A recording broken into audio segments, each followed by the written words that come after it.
लेकिन और पता है सुशील भैया, और पता है उलई की लड़का के छोड़ के जाती है। लड़का कहा कि छोड़ के जाइबू कि शरीर बाहर है तुम्हारी जुबान हमारा सना से हम साहब समझा ध्यान दे सरकार के समझा। लड़का कहा था अनिल भैया कि तो दिल को मिला दे रब्बा कि टूटे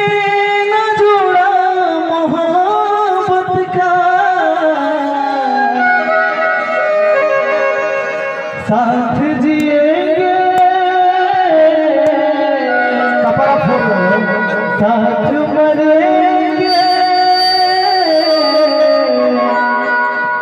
खा के कसम कहते हैं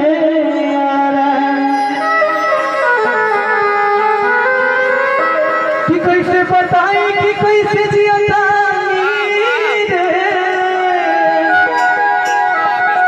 ये जहरिया जुदाई की पियाता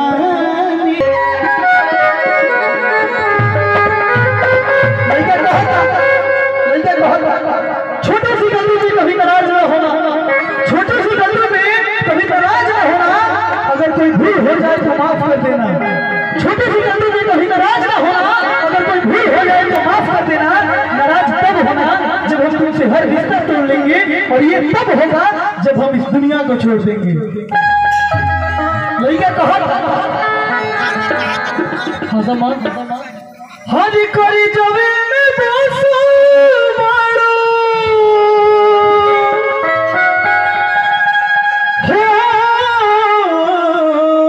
मोर करे जा हरी करी जवे में बसो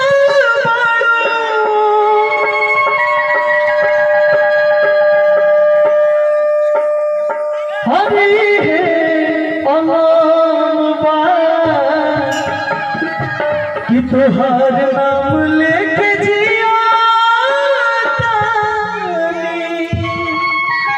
हरी है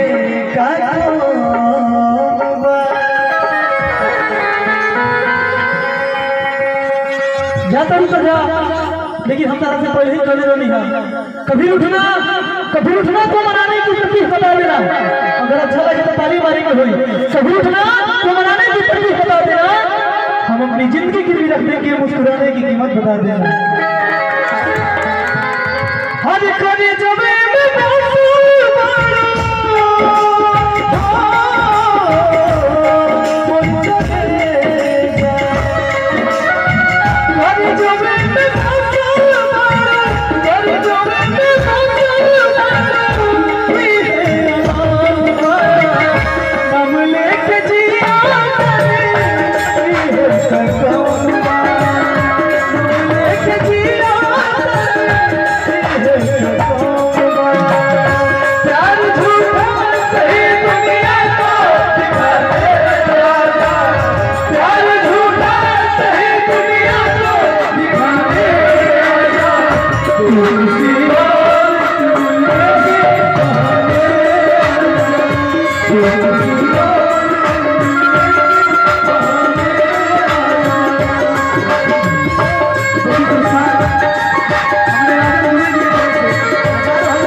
गले लगी है जिस लागे के आसमान से बदली फाट के जमीन में गिर गई होती।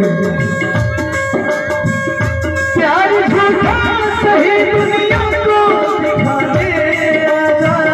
प्यार झूठा सही दुनिया को दिखा दे आजा।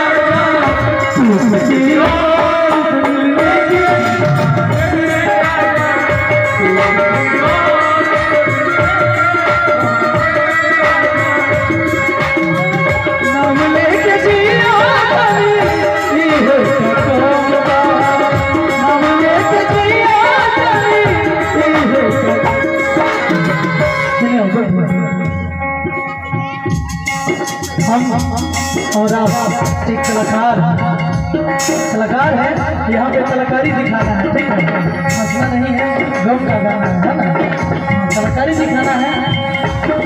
सरकार सबका होता है, सरकार किसी एक कानून होता है, समझ गए भैया? तो रोक भैया सीटी मारे तो थोड़ा सा ध्यान दें सुशील भैया।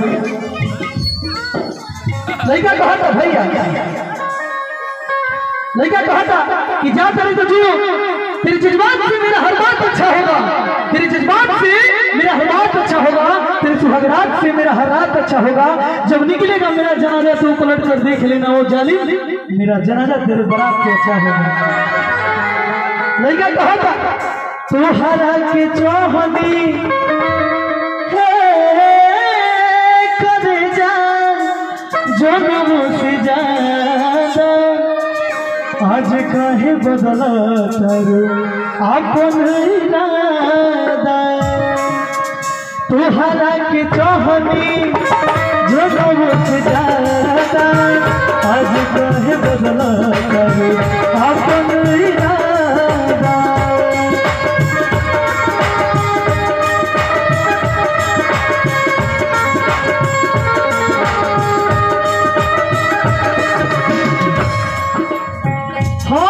टूटी गई बहिया हो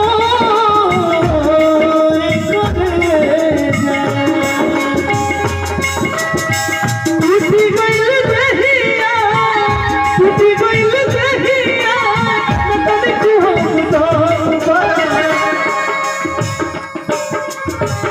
टूटी गई बहिया, टूटी गई बहिया।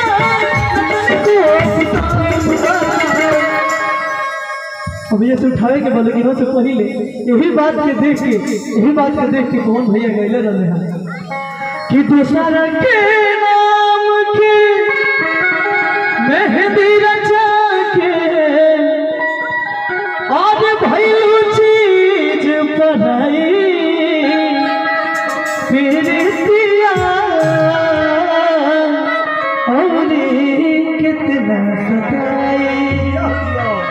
लेकिन हमें कोई से लास्ट के लेवे के उठा लेवे के बाद चौगुन टाइप के लेवे के बाद कि नम लेके जिया तनी इहे का कौम बा, नम लेके जिया तनी इहे का कौम बा, नम लेके जिया तनी इहे का कौम बा, नम लेके जिया तनी इहे का कौम बा, नम लेके जिया तनी इहे का कौम बा, नम लेके जिया तनी इहे का कौम बा, नम लेके जिया तनी इहे का कौम बा, नम लेके जिया तनी इहे का कौम बा। हरे नाम लेके जिया तानी, हरे इहे का कौम बा। बताइए ना क्या बात दी है, अच्छा लगा मुझे तो क्या बात है।